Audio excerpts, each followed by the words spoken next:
I think it's recording. All right. We are recording. Awesome, man. Well, we are at episode 3, everyone, of the I Can Has Design podcast with my esteemed co-host here, Charles Riccardi. Charles, let us know, how was your Hello. weekend? Weekend was good. I've been getting over some sickness, like a cough, but it's funny because it's one of those ones where like I'm not sick anymore and I'm not contagious, but the cough is just lingering for like weeks.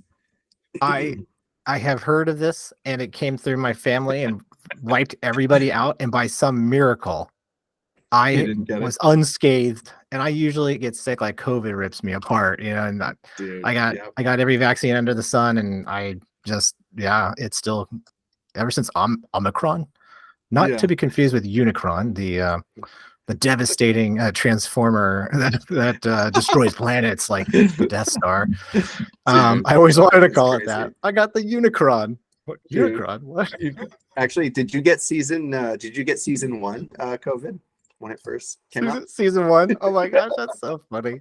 Um, I did not. I think Nice. we're in California, right? Like Yeah. we got hammered down. We were like, the poor man's China. Like we were just, Yeah. we had very strict rules and guidelines. I'm surprised we weren't sanitizing the streets also, but that was so interesting to watch. So good. Oh, So dude. it could always be worse, right? But Yeah, yeah, of course. I think we were just so tight on lockdown. I just naturally didn't really get sick, and try not to go out, and wore a mask when it was necessary, and whenever I Yeah. wasn't like politically charged about it. So, but I relented because I'm married and you have to get along. And politics really is a hard subject to Yeah. discuss with your spouse. That's again Yeah. the Yeah. lesson learned.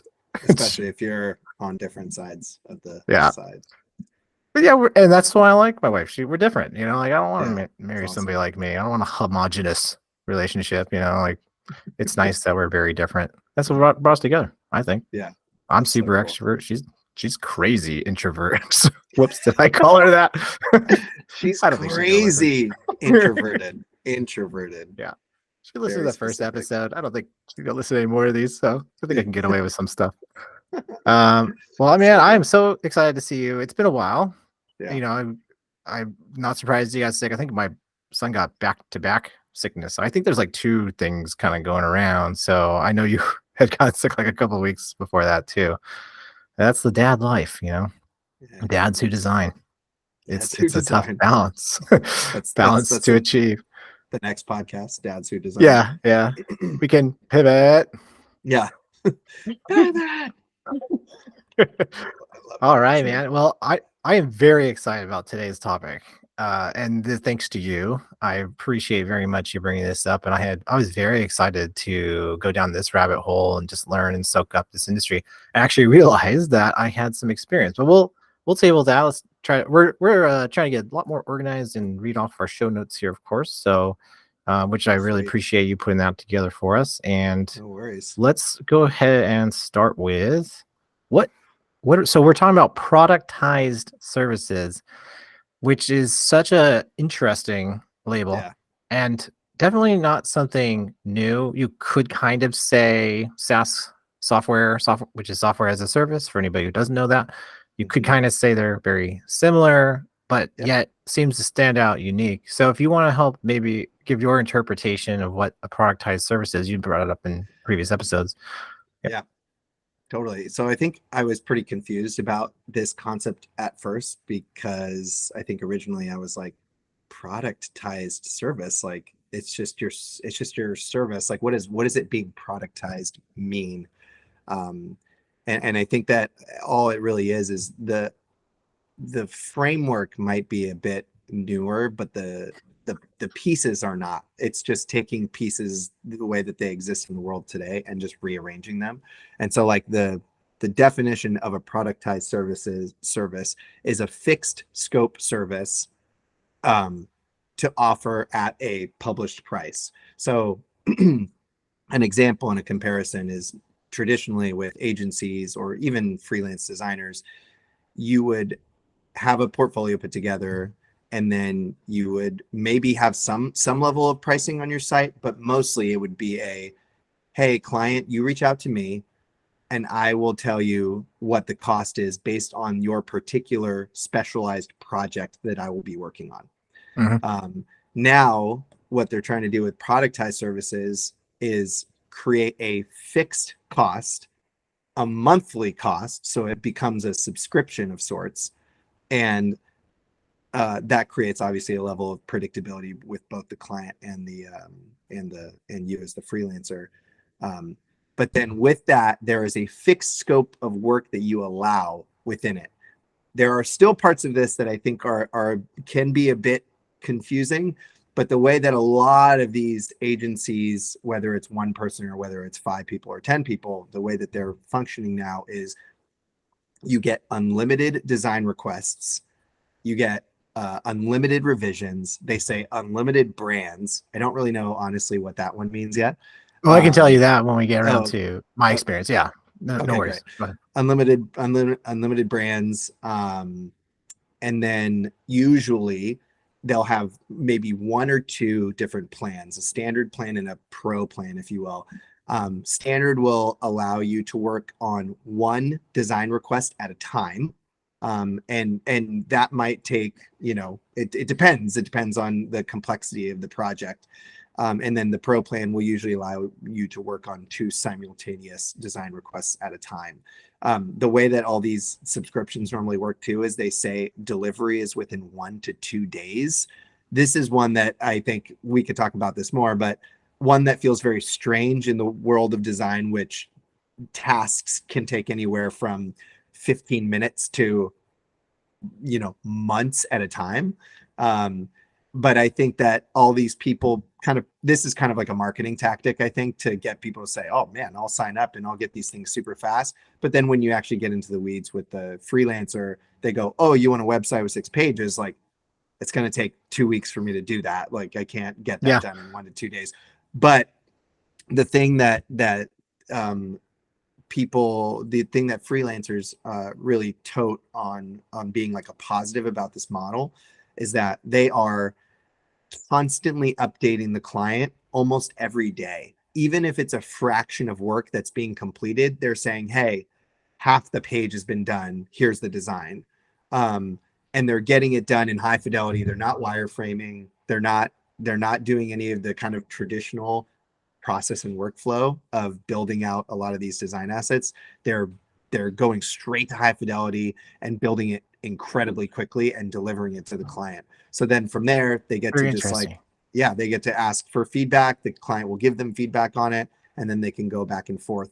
But I think they rely heavily on going and communicating with the client like almost every day, 1 to 2 days, and not letting it go beyond that. Because a lot of what people have experienced with freelancers, what companies have experienced with freelancers, is working on something, not getting communicated with for 3 to 4 weeks, and then finally seeing the thing at the fourth week and being like, oh, that's great, but like that's not quite what we wanted. Then it's another three Mhm. to four weeks. So that process, and agencies too. Agencies are the same way. $1 million budget for something, 6 months of work, and so they're kind of taking this model and they're almost treating it like a spouse, where it's like, no, no, no. As long as we're in constant communication about things, if we're doing it even in little steps, we'll move toward that goal, which I think is a Mhm. really interesting one versus trying to take so much time to do something like flesh out a half a page or 1 page of a website and then send it over to the client and then see what their reaction is to that. And then from there, you can continue building on, the rest of the pages, etc. So I don't know. So far, that's I think like the brunt of it. There's no custom scoping normally. And then there's no like invoices, or there's no like workflow or process. They don't take meetings. Most of these freelancers don't take meetings Mhm. either. They'll take one Mhm. intro call and then they will just go Yep. ahead and start working That on stuff. that was definitely like our experience. Yep. We use so just to kind of give introduction to the big players in this space so far. Design Pickle is one of them, and a lot of people probably heard of that one. Another up and coming one. I'm a huge fan of their ads they're running is Superside. They Super are side, yeah. they're so funny. For example, like one of their ads is saying, like pretending he's interviewing. the I guess the character, like a avatar of Superside, but you don't see it yet. But he's saying it looks like you have experience in doing just about every kind of design for every single company, every big company. Like the way he's shocked with the amount of credibility and experience is just such an amazing creative piece of work. Um, so yeah, thank you for taking the time to explain that. It is very similar to my experience. So I would definitely love to go into my experience with Design Pickle. It's interesting because you brought this up right a couple episodes ago, and I was super excited about the topic. And I was like, oh wait, that's right. Totally have worked with them. Yeah. Um, Perhaps it was a forgetful experience. I don't know. But okay, so Design Pickle, my wife has an e-commerce business. I have worked in and out of it, obviously to a certain extent of tolerating working with a spouse. So for anybody out there who's thinking of working with their spouse, I don't recommend it. Or if you want to do it, I definitely recommend having a good marriage counselor in your corner. You need a good advisor. And I am definitely going to say it, TMI, but we had an amazing marriage counselor that's gotten us through some really hard times working together. And that's the truth. Like you got to create that balance and work apart. That's great advice I can give you. But going back to where I was there, tangent on marriage and whatnot. But again, I just don't Right on. recommend working together if you do value your marriage. So, but by some miracle, again, we have survived, and I Yeah. think we're actually better than ever. That's So, awesome. yeah, thanks, man. Appreciate it. Marriages work. I'm sure Yeah. you agree, right? Yeah. So we used Design Pickle a couple years ago, and Design Pickle, I think we had an annual plan. I think we were there definitely more than an annual plan. I think we Oh were there for wow. like a few, like month to month. I want to say maybe we worked with them for about a year and a half. Okay. And so yeah, it was definitely an extension of our design team, like how a lot of these services advertise it. It helped us to speed up on some of these monotonous, slower moving tasks, which wasn't a big deal if it was slow. Like it was easier to delegate to companies like this. But our experience was it just felt like hiring a freelancer from Upwork, right? I Mhm. highly recommend anybody here who has not tried to hire a freelancer direct, you absolutely need to try it because you may start to see that you may not need such services like this. Um, and there's a really great YouTube video. Shoot, I wish I had a note of it. But there is a guy on YouTube who gives a thorough, if you just search like Design Pickle review or anything like that, you'll find a guy who talked about it. And he also, like me, didn't have the best experience. And so I think Mhm. it's important to share from the user side, from the buyer side, what it's like. Okay, so during our course of probably 18 months, we had at least 4 different designers, maybe 5. And that's something I want to bring up is a Oh, huge interesting. risk. It's a huge risk when you do these sort of unlimited services. Unlimited sounds exciting, but at any time, your designer can drop and move on. Just not want to work for that company anymore, like Design Pickle. A lot of these folks are hired overseas anyways. A lot of them are hired from what I read, and I think I was in the guy's video. It was excuse me, it was Latin America, and other overseas countries where obviously labor is a lot less expensive, so they can maximize their profit margins. As any good business should focus on, that's important because in order to grow, you got to have decent margins. But so then they charge quite an extensive amount in comparison to what they pay people. So they're kind of like just this middleman of that in your way of hiring your own freelancer. So again, what's great is to try out something like hiring a freelancer on freelancer.com or Upwork is one of my personal favorites. It's a highly regarded source for finding freelancers, and you can hire people with extensive reviews. Design Pickle again doesn't really give that, nor does Superside. Of course, you could probably get like an overall company review, but you want to see reviews on designers themselves. So it's a huge pro to considering going on somewhere like Upwork, where it's more of a marketplace of talent, and you can hire people who have very specific, niche, specialized talent. When we go to hires, I've probably personally hired over 30 people on Upwork alone. Help build up my wife's profile on there, so it's both the freelancer side and the client side where you get reviewed. It's pretty nice actually. So as you can know if you're a freelancer on Upwork, you can know if your client's going to be a pain in the ass or not, Yeah. because you can see if they have good reviews. So you definitely have to be on your game as far as communication goes on both sides, freelancer and client. So that's what's a huge drawback of services like these. However, if you are a power user, you have a lot of requests, a lot of needs. it could be a great source for you. Yeah. Perhaps not on the entry level plan that Design Pickle offers. I think these companies know this. They look for ways with inefficiencies to help sell you to the next plan. It's Mhm. kind of Yeah, always. almost like a gimmick, right? Yeah, yeah. You start to realize as a business you need things faster and more frequently to maximize your investment. It still at the end of the day can be much cheaper than definitely somebody domestic. US designers are not cheap. People like Charles and I, we are not cheap, but communication is super streamlined, and obviously less barrier friction in communication, like when you're speaking with somebody with native English, like it's so much faster. Personally, I always prefer to hire US when I can.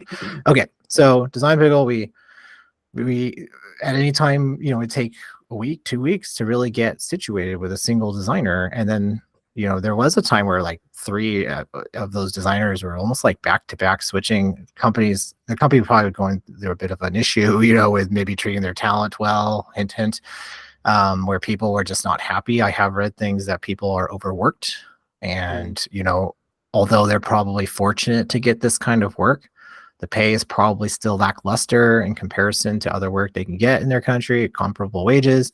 And then they, but like again, work is work. It's nice to have work when you can. So, yeah, so people perhaps they've gotten better, and maybe Yeah. pay people a little bit better because they realize that turnover is a huge downside on the client side. People like you and I are paying for these services. So we didn't think it was that good, Yeah. all in all, in a nutshell. It was okay. We definitely okay. So the talent is still not that great, right? Most of the designers we worked with were okay. Now, if you're a small company and you don't need to have stellar branding, stellar design, you're not really looking to scale quickly yet, then yeah, it probably could be a great fit for you budget wise and quality wise. But we started to outgrow that real quick. That's when we knew when it came to renewing with them after annual plan that we realized that it just wasn't really a good fit for us. We had one really solid designer, and that person only lasted like a month or two. And then it just again like you get buyer's remorse when you realize like you only had so much value for so much time. Yep. Perhaps if you were to try it today, maybe you could get lucky and get a really good designer. Maybe they changed. Again, that was like a couple years ago, but I have yet to see stellar reviews like on YouTube. I really there's hardly any reviews about the service. It's very odd, in my Yeah. opinion. Like almost I like they think, haven't partnered with too many influencers. It's very very interesting. yeah. And I think too, like going on the other side of things now, nowadays too, like you're saying, that was like a few years Mhm. ago. There are a bunch of agencies now that aren't made up of a bunch of people overseas, that are actually made up of US. There's one Mhm. called Design Joy, which is a single guy in Arizona, I who love puts it. out, I think, pretty high quality work. There's another one called Endless, which is a group of like 10 to 15 US people. And Mhm. they're and also we do, in comparison to Design Pickle, their services are very, very cheap for the most Yeah. part, in comparison to Endless. I think is like 10 or $20,000 a month, and then Design Joy is either 5,000 or $8,000 a month. Yeah, And and so Superside is in that bucket too. As far yeah, as pricing, like it's premium. But yeah, sometimes you get what you pay for. Maybe they saw that in the market. Okay, well, 100 we can compete with 100%. Design Pickle. We just have much better output. Exactly. And I'd pay for that. I Yeah. watched a YouTube video on Brett, who owns Design Joy. He was talking about exactly that. He saw Design Pickle. He saw there was another one, I forgot what it was called, but there was like two or three of them that were all doing the same thing, that were all like super lowballing in terms of pricing.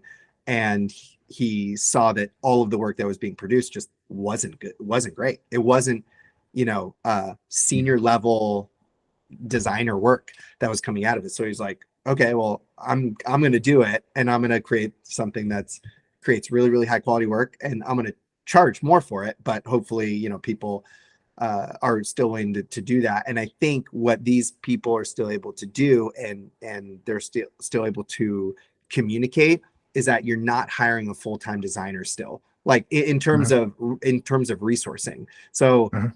if anyone watching this knows, hiring a full-time graphic designer, especially senior level, is probably anywhere from like 150,000 to $200,000 a year. That is only Real that is really? For a senior designer? Yeah. I don't know, man. Like a You, senior, like UX UI, perhaps, but like graphic designer. no, it would be UX UI. Sorry, when I Oh, say okay, yeah, senior product okay. designer. Okay, Yeah, yes, yeah, yeah, yeah, definitely. yeah. Okay, I absolutely agree with that. I thought you had said graphic designer. Excuse me. No, no, Um, yeah. I mean, brand designers make a decent amount too, and it all just depends on where you're looking. Like if you're looking at a company in the Bay Area or New York, you're going to get paid that, whether you're a yeah, brand designer or a product designer. yeah, So definitely. yeah, so yeah, designers cost a lot of money. That's just the salary. Now, like vacation, benefits, healthcare, like providing them with a computer, like all these different things, right? Like all this stuff adds up to so much money per year of hiring an in-house designer.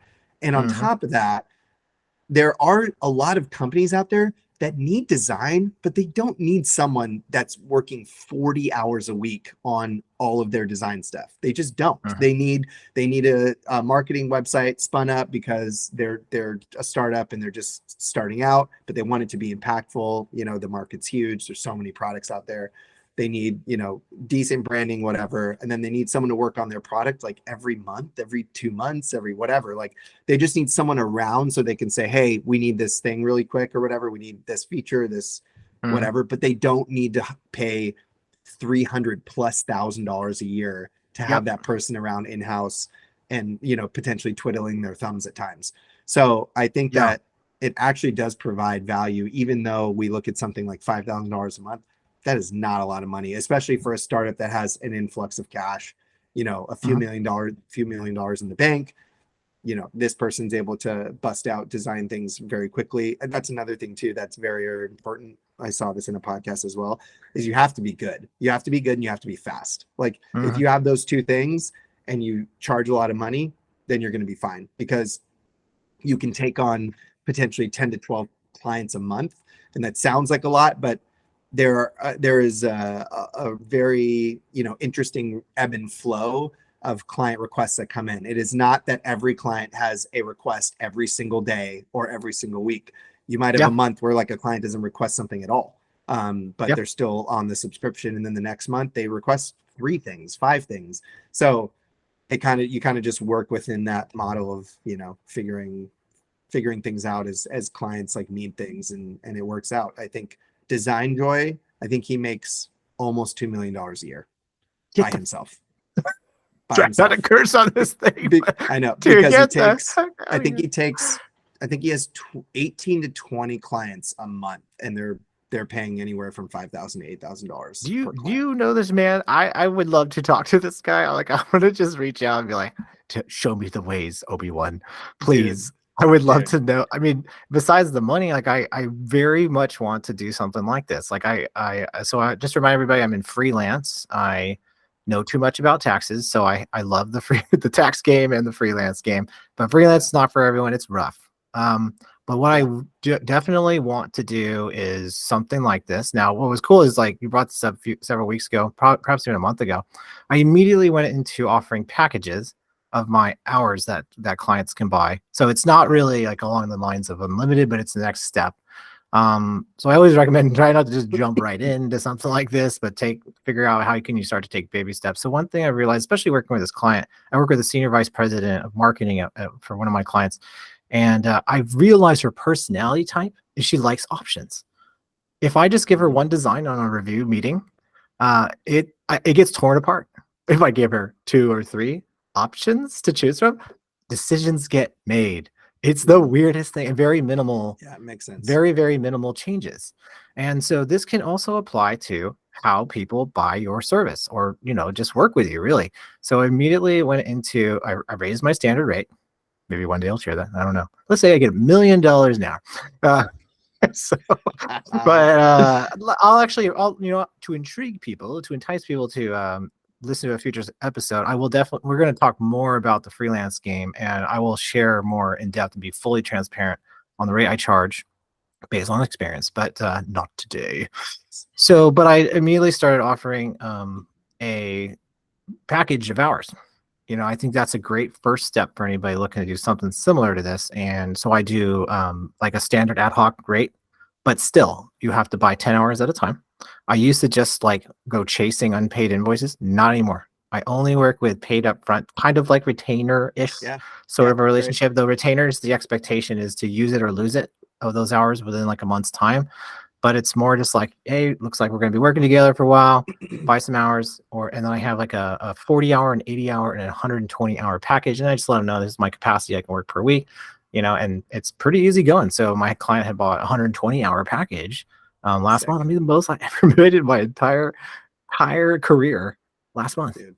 Crazy. And Amazing. again, like That's love to talk incredible. more about that. Yeah. And so Yeah. I'm anticipating at the very least another 80 or 120 hour package later this month. Yeah. And I'll probably again Yeah. make even more or the same or more Yeah. this month than I made last month. This is wild.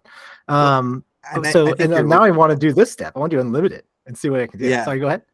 I think you're exactly right. I think what happens with clients bringing a project and then a freelancer determining and kind of coming up with the math to determine what that thing costs, I think Mhm. that that's really cognitively taxing on the client because they're like, okay, I'm trying to figure out if are they screwing me over and they're just charging me a bunch for this thing that I have, or are they really providing value for that money? I think when it's just a flat rate and that client Mhm. knows everyone gets this rate, everyone gets Mhm. this rate, and I know that they're a good designer and they're going to work on my thing, and everyone gets the same rate, I don't have to think about anything. So they get to Yeah. go in and go, oh, I get to pick one of these plans. And every other client gets to pick one of these plans and they all pay the Mhm. same exact thing. And this is the quality work that comes out. Great. Like, I think Yes. that that takes out so much of the, you know, what is it? Paradox of choice, essentially, out of Uh-huh. the thing that they're doing, deciding. Yeah, standardizing your pricing right away is amazing. Even if you just a salary person, when I first started in UX like 8 years ago, I was using OmniGraffle, a tool nobody knows about, Yeah. before Sketch. You probably do, right? Yeah, you must know because you got Mm-hmm. started early too. But yeah, it was definitely a long time ago, and I set a standard for my salary too. I think just setting a standard for yourself based on your experience, the market, and creating like a floor and a ceiling of your rate is just a great thing to work with, whether it's hourly or a salary. So just This something is to a definitely, great this is a great episode, by the way. We'll have to do one yeah, on how you structure and how you think about what you need to make in order to basically yes. live Oh your my life. gosh. It's a great one. Maybe for most people who are probably listening who are in the salary game, I would love to share my experience on how I went from zero to six-figure income in 6 months back in 2015. It was a while ago, but like that was Amazing. getting started in UX when it was a very new career, and there's still opportunity like that today.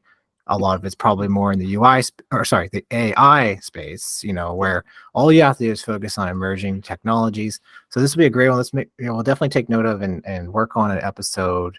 I'll share my story of my salary years and kind of maybe more again segueing into why I chose freelance, but perhaps still again we'll talk more in depth on freelance itself because I would love to talk about the pros and cons of that and Yeah. hopefully convince some folks to go down my bias, Yeah. Yeah. which is that. Totally. But I've been on both sides, so that's why I think it's great to share that. Yeah. Yeah, that's awesome, man. Um, so looking at the notes here, why the change? Like Mhm. Gen Z and their values. So kind of maybe talk a little bit about that when it comes to these design as a service. Yeah. I think that in the world right now that we live in, where things are really expensive, Mhm. um, the I think I looked it up recently, like the median income needed to like own a own a house has finally like overtaken the actual price of the house itself or something like that. Like, this is like the first time Oh in yeah, like I've so seen that. long where like Yeah, you have, I don't remember exactly what the numbers were, but anyways, all things are very, flipped. very expensive. And Mhm. so having a level of consistency and predictability is just really, really massive. And I think that that's something that I think the younger generation, we are too, but the younger generation are realizing that if there's anything that creates any stability in the world of layoffs right now, like all these different things, if there can be anything that is stable, happening every single month, even predictability in terms of work, because I think that not everyone in Gen Z is like this, but within that generation, they don't want to have to work as hard. I think I'm even that way, and I'm a millennial, but they don't want to have to like really really grind for something necessarily. Or there are people like that, even millennials, and being able to have a very predictable setup, which a lot of these people that are doing this subscription service have.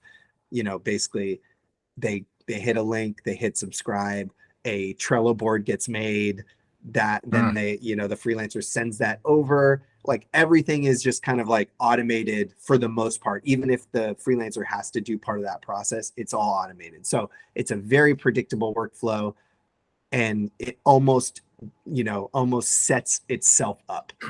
So I think that there's a really big thing around that predictability, ease of use in terms of workflow, and then also too just sales. Like you don't have to be a salesman. You don't have to necessarily sell your work. You put up a website, and on the website you have all of the work that you've done or mhm, that you're really really proud of, and then at the end there's just one or two plans.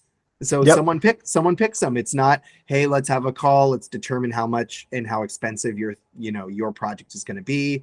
Let's talk through all these things. The client might be scared of like, is my project going to take one day, is it going to take a year? Like there are all these things that these unknowns that kind of get taken out of that equation. And so I think that this is kind of a big reason for that change. And I think also too just the agency model in general, where there was a Mhm, lot of unknowns around like why an agency is coming up with what it's coming up with. I think also too, like with how rapidly companies are being produced, there are going to be companies that don't need full-time design teams to work on things. They mhm, just need someone to just crank out things every once in a while, and having kind of like a predictable cost, especially in the economy today, is paramount. It's huge. It's such a mhm. such a big deal.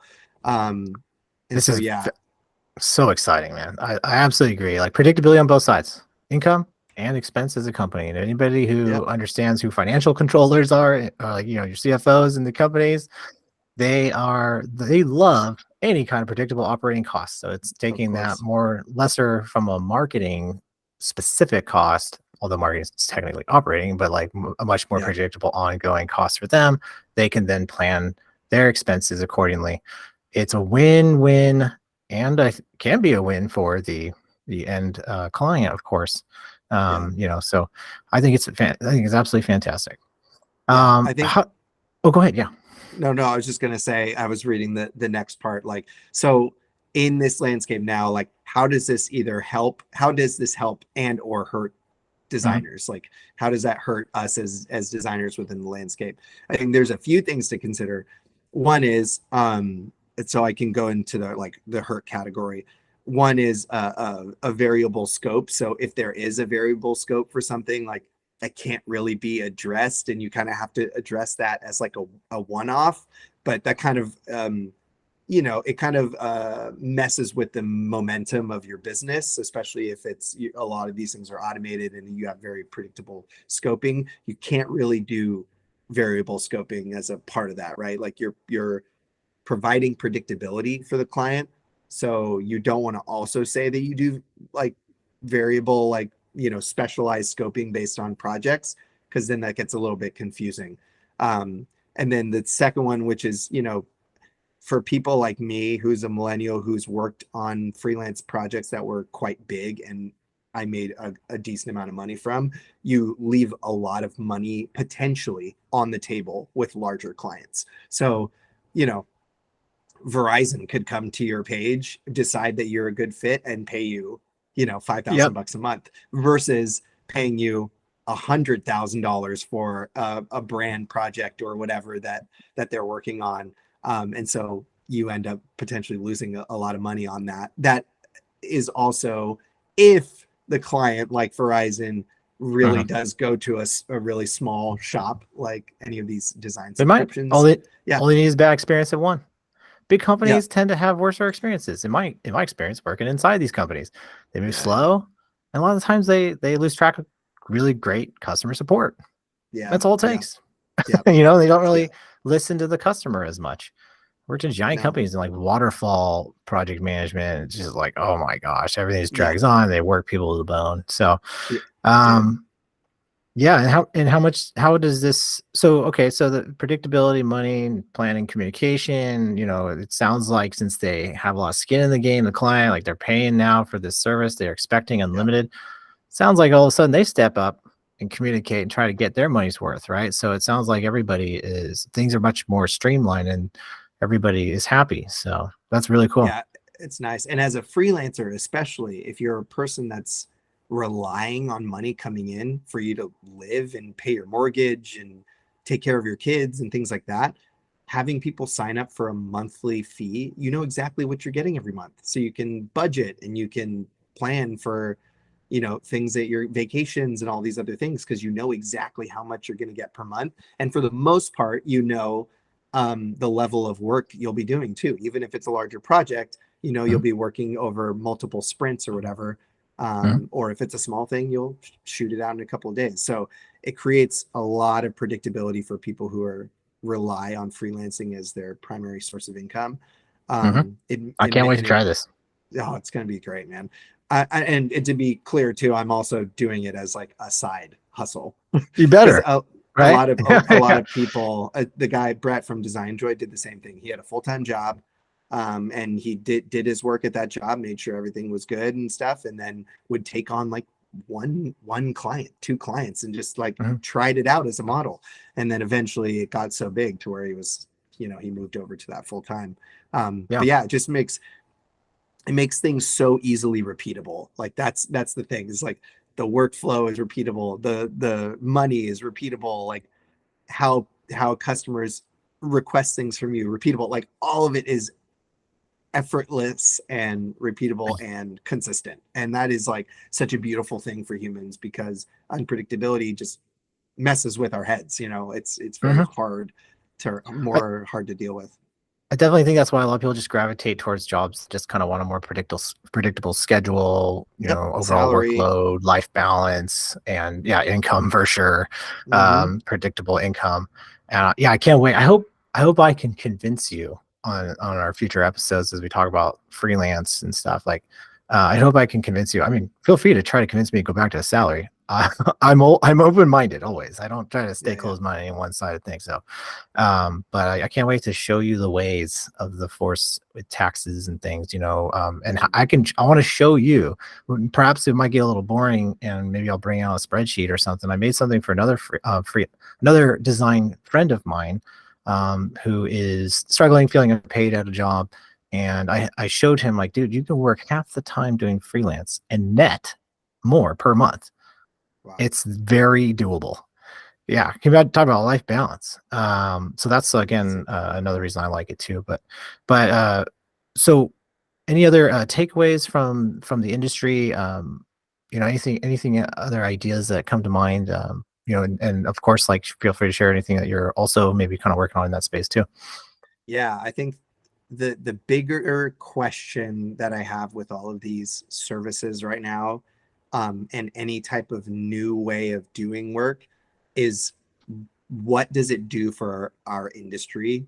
Like, what does it do for the design industry and its value?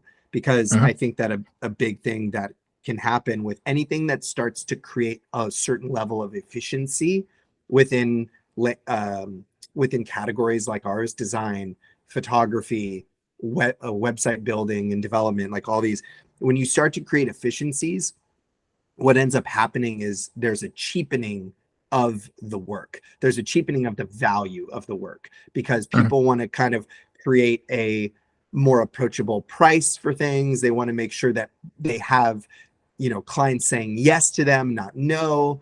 If they charge $10,000 for just a logo and then they charge $20,000 for just a website, like, right, these things start to add up very, very quickly.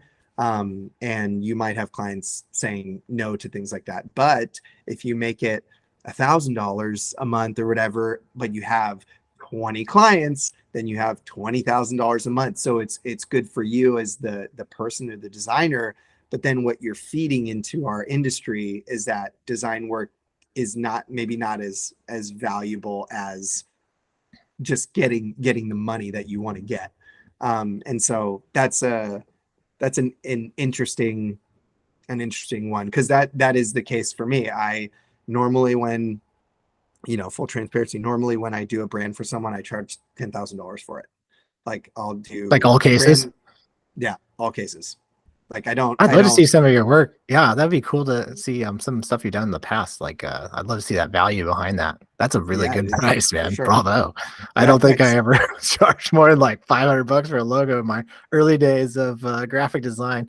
I So mean, that's amazing, man. so much of this, and even these design subscription things are just going for it. Like, obviously, Hmm. there's a difference. I have a certain level of security right now because I have a full-time job, so I was Yeah. never really relying on any of that money coming in. It was more so just like a big experiment for me, so I could Mhm. just go, I'm just going to make it that I'm going to make it 10,000, and then I'll see what people do. People will pay it. Like, there are Amazing. plenty of people that will pay money for design work. Like, it is. Yeah. And I think that what ends up keeping people from it most of the time is fear. And sometimes the fear is good because it's like, I have to bring money in. But then Mhm. sometimes it's just, I don't think I can charge that. Like, I don't think I'll get anybody that'll want to do that. Imposter syndrome. Dude, Yes. It gets the it's best of the us, even me, every it's day. the It worst, happens. man. It's the worst. Yeah. And I think, yeah, it's just a matter of, and also too, I think there's probably a level of being in San Francisco that was uh, a really big positive for me, in terms of like my network and people who are willing to pay things like that. Like, I'm never doing a logo for someone who lives in like Colorado, or, Yeah. the But you, middle of the but United States. Like, you're in I LA. can. Yeah, I always say LA is the poor man's San Francisco, right? So, it's like, it's not much off. It's not much lesser overall income you can make in LA. Like, and of course, it's LA weather. Like there's a lot Yeah. of great things I love about this area. I'm technically in Ventura County, the poor man's LA. Um, so No, Ventura's amazing. I love it out here so So good. much. Oh man, when you have kids, like suburbia is not so bad after all, and like No, my no. other friends who are just a little bit younger than me but don't have kids yet, and they're like, they're like, why would you ever want to go live out there? Like, I don't know, man. The Desperate Housewives of Thousand Oaks is like, they're pretty cool cats. So So good. So my good. wife hates it. We call Dude. them. Oh, We I even love have an it. I acronym love for it. We call them the Dodos, the it. Desperate Housewives of Thousand Oaks. See, it's Dude, my that's friends are so like, good. we know what you're talking about. Yeah, I mean, That's I'm so thinking good. definitely, it's as we've talked, like I definitely process with talking. I'm a certain kind of a person. Like I think of things as we go. I try not to lose my attention span, of course. But like I definitely think of what I already want to offer. I'm absolutely going to try this. And where I see opportunity, if anybody's listening to this, is like try to go more niche. There's a good saying, although it's pronounced wrong, but it's the more niche, the faster you grow rich. As I've learned, I think it's pronounced niche. But Yeah. so I think of things like I know this is more like a joke, but also serious at the same time, which is I can rename layers in everybody's Figma files for maybe $1,000 a month, unlimited. Dude. Do you know how many designers don't do that? And oh yeah, I, chances are, Charles, do you not name your layers? Do you not? No, Does I it do say not. frame 3,546 on like every other Yep. layer? It absolutely does. It absolutely Oh does. man, guilty. Well, I don't know. Maybe I'll just try to toot my own horn, but I guess it's weird. I'm weirdly OCD about it, and I have to name it because I care about the developers. I want to make it a good handoff. So, yeah, a PSA announcement, everybody. Please name your layers. Charles is going to get better at it, right?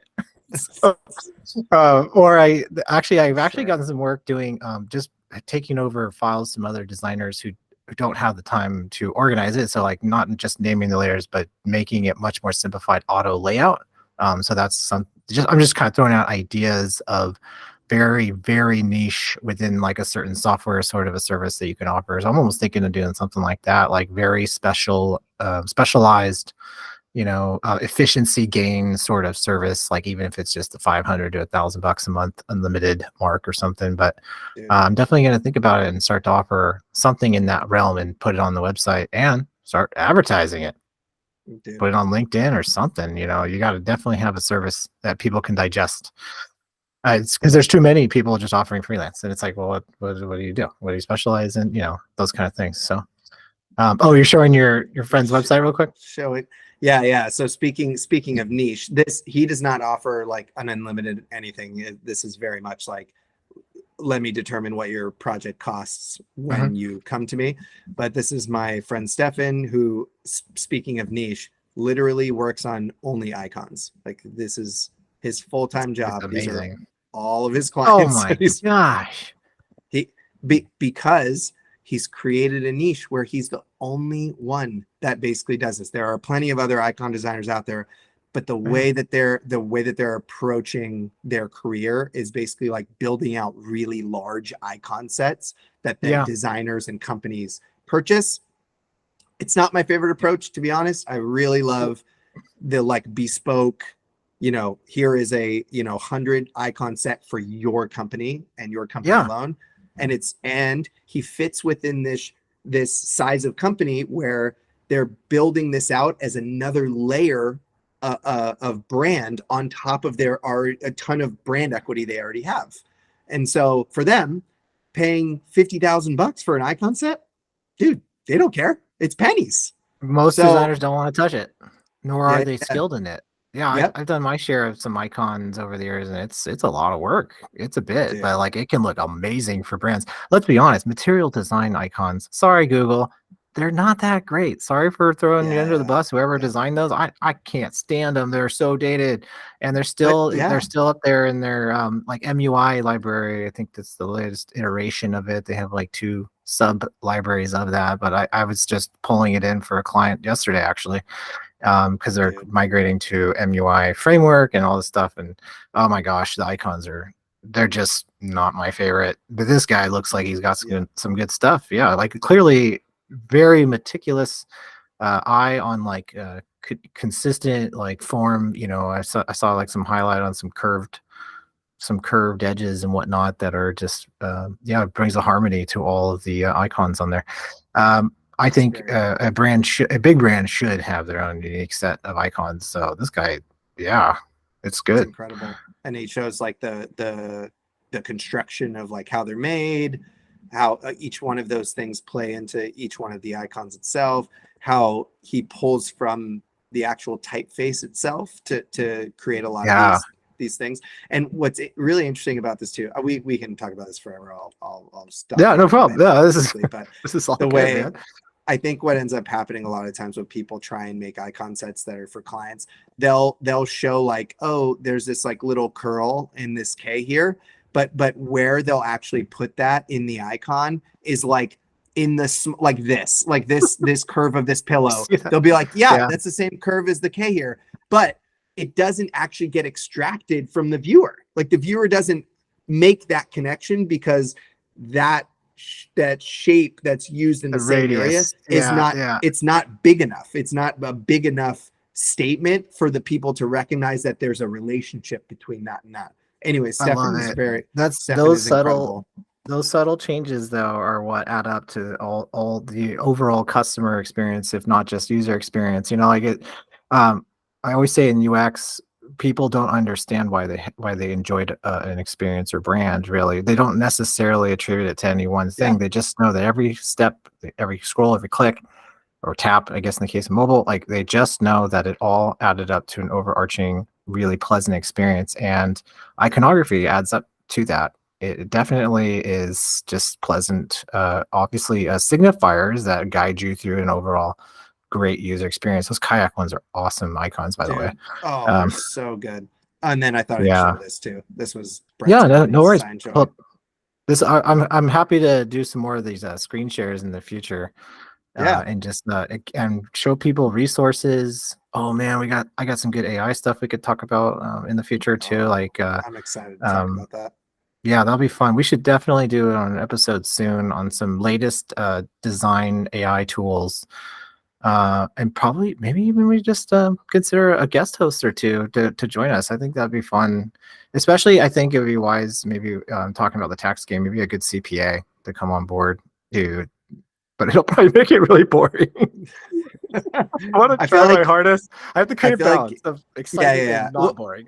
you can talk about it in a way I think that it Yeah. won't be boring because Thanks. you talk Appreciate that. about yeah, you talk about Yeah. like the design work and you're dude, you do UX, so you can Yeah. explain it in a Thanks. way that's like very approachable to people, I try. like My wife's what like, I wave my hands too much, and you know, like yeah, yeah, yeah. take too People long don't to need to explain know it. the like intricate details. They just need to know like Yeah. what's the if you do this thing, what's the kind of benefit of doing that thing.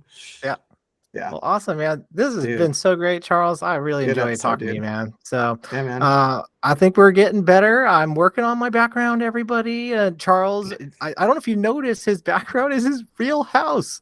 That looks so like amazingly staged, like in a good way. Like I was telling him before the call, I was like, dude, I was like, your cutout on your Zoom is, or sorry, we're on Google Meet. Sorry, whoops.